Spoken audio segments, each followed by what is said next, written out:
page 38 du cahier d'exercice. C'est sur le son Y, mais qui ne s'écrit pas avec la lettre Y. Cette fois-ci, c'est le son Y qui s'écrit avec les lettres I et L ensemble. Donc entoure tous les Y que tu vois dans les deux lignes de mots ici et dans les deux phrases du premier exercice. Ensuite, deuxième exercice, écris le Y, IL, ici. Donc on va zoomer un petit peu pour vous donner quelques petits conseils sur le tracé des lettres.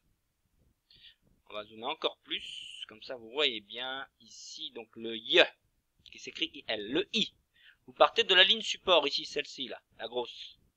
Et vous montez jusqu'à la première interligne, ici, et vous redescendez. Tac. Et avant d'attaquer le L, vous pouvez faire le point sur le I.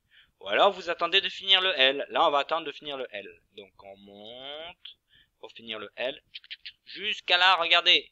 1, 2, 3, jusqu'à la troisième interligne du haut. Après, vous tournez, vous touchez la ligne, vous redescendez jusqu'à la ligne support et vous pouvez remonter un petit peu.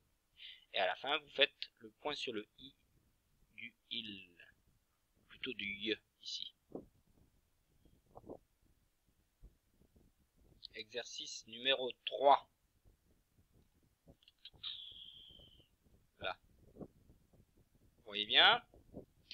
Les trains roulent dessus. Ce sont les épouvantails. Est-ce que les trains roulent sur les épouvantails? Sur les soleils ou sur les rails?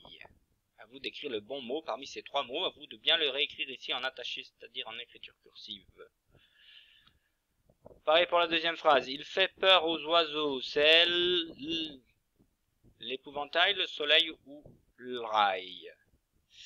Et troisième phrase à compléter. Il brille dans le ciel. C'est le quoi? Le épouvantail, le soleil ou le rail?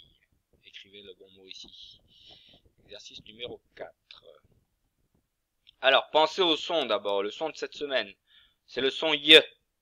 Donc, moi, je ne vous oblige pas à écrire une phrase particulière. Vous écrivez la phrase que vous voulez. À partir du moment où ça respecte deux conditions. Quelle est la première condition? Première condition, il faut que ça décrive ce qu'il se passe sur le dessin. Ça, c'est, il faut que vous m'écriviez une phrase qui décrive le dessin. Mais surtout, la deuxième condition, c'est que ça doit respecter le son de cette semaine. Le son de cette semaine, c'est le son Y avec qui s'écrit avec les lettres I et L.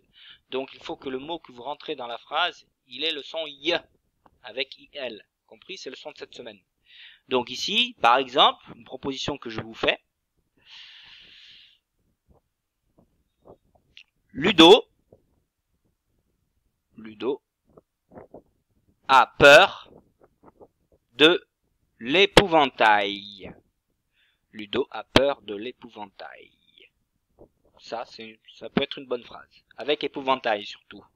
Et Ludo, parce qu'on voit Ludo. Et ensuite, toujours avec le Y, ici, regardez. C'est une sorte de cerf qui s'appelle le chevreuil, parce qu'il y a le Y. Donc Nina donne de l'herbe, ou donne à manger, comme vous voulez, au chevreuil.